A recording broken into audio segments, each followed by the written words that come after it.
এখন তো মিডিয়া পুরো গরম।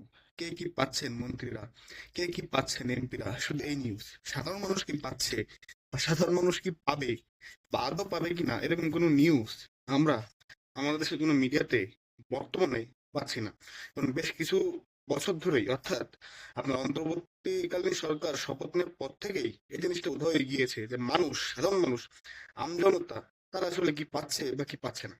কারণ কি, কারণ ইন্টারিম গভর্নমেন্ট আসার পর থেকে নির্বাচন কবে, নির্বাচন কবে, নির্বাচন কবে, এ একটা গানে মানুষ বিরক্ত হয়ে গেছে। লিটারি বিশ্বাস করেন, মানুষ বিরক্ত হয়ে গেছে। কারণ ভাই, এদেশের একটি গরিব দেশ। আপনি যতই অস্বীকার করেন, আমরা কিন্তু উন্নয়নশীল দেশ। আদৌ খাতা কলমে কত উন্নয়নশীল কিনা আমরা জানি না, বাট নিম্ন মধ্যবিত্ত দেশ, টু বি অনেস্ট। তো সে দেশের মানুষের অভাব থাকবে, দুর্দশা থাকবে, কষ্ট থাকবে, এটা তো নর্মাল। বাট আমাদের দেশের মিডিয়ার সময় কোথায়? যদি চাটতে হবে, নাহলে তো মিডিয়া টিকাতে পারবেন না। চাটতে হবে, যত বেশি চাটবো তত আমার সুবিধা হবে। সাধারণ মানুষ, তারা সাধারণ মানুষের মধ্যে থাকবে। শিল্পপতিরা তা কি আর সেগুলো ভাবে নাকি? তো যাই হোক, এখন বর্তমানে দেখতেছি যে কে কি পাচ্ছেন মন্ত্রীরা। এক জায়গায় দেখলাম যে 37টা বাড়ি নাকি প্রস্তুত হয়ে গিয়েছে মন্ত্রীদের জন্য। ভালো কথা, ভালো তো। মন্ত্রীদের জন্য বাড়ি প্রস্তুত হচ্ছে, এটা শুনে মানুষ, সাধারণ মানুষ কি করবে? সাধারণ মানুষ জানেন, জাস্ট হাসে। ফেসবুকে দেখছেন, জাস্ট হার রিয়েক্টে। মানুষ না এগুলো শুনতে চায় না এখন আর। মন্ত্রীদের জন্য 37টা বাড়ি প্রস্তুত হচ্ছে, সো হট। এটা হেডলাইন করার কি আছে? এটা তো হয়। বিলাসবহুল গাড়িও তো মন্ত্রীদের জন্য কিনে হচ্ছে, প্রতিবারই হয়, এটা নতুন কি? এছাড়াও 265টি ফ্ল্যাট নাকি রেডি আপনার এমপিদের বরণ করার জন্য। তো মানুষের কি, এদেশের মানুষ এখনো, এদেশের কিছু মানুষদের রাস্তায় ঘুমাতে হয় শীতে, এখনো বৃষ্টিতে ভিজে তাদের রাস্তায় ঘুমাতে হয় বর্ষার সময় রাতে।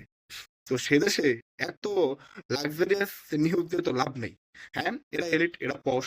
এদের আপনার এই বরাদ্দকৃত যে আপনার বাড়ি বা গাড়ি, এগুলো না দিলেও এনারা এলিট বা পশ, কারণ এনাদের আল্লাহর রহমতে অনেক টাকা পয়সা আল্লাহ দিয়েছে। সো এটাও সত্য যে না, আপনি মন্ত্রী হলে আপনার তো রেসিডেন্স লাগবে ভালো, বা অ্যাকোমোডেশনও ভালো লাগবে, বা একটা গাড়িও ভালো লাগবে। এটা সত্য, বাট মানুষ এত শুনতে চায় না ভাই, এত শুনতে চায় না। কারণ যার অভাবের সংসার, সেই ব্যক্তিটি যখন এসব নিউজ শুনে বা দেখে, তখন তার মেজাজ আরো খারাপ হয়ে যায়। তখন সে ভাবে যে ভাই, কিরকম সাধারণ মানুষের জন্য রাজনীতি করেন ইনারা, যে ইনারা শুধুমাত্র ইনারাই পায় সারা জীবন রাজনীতি করে, আর আমাদের জন্য যারা রাজনীতি করে এনারা মুখে বলে ভোটের সময় বা সব সময় আমরা পাই অশ্বডিম্ব। এটা কিন্তু মানুষের মনে প্রশ্ন আসে। এট দ্য সেম টাইম, এই যে রোজার মাস আসতেছে, অনেক মানুষ দেখতে হবে আমাদের আনফরচুনেটলি এই চোখ দিয়ে, এই পাপি চোখ দিয়ে, যে তারা ইফতারি করতে পারছে না, সেহরি করতে পারছে না। অন্যদিকে এটাও দেখতে হবে এই পাপি চোখ দিয়ে যে এসব সো কল্ড পলিটিশিয়ানরা তার 5 স্টার হোটেলে ইফতারি করছে এবং বেশ ভালোই খেয়ে পরে বেঁচে আছে।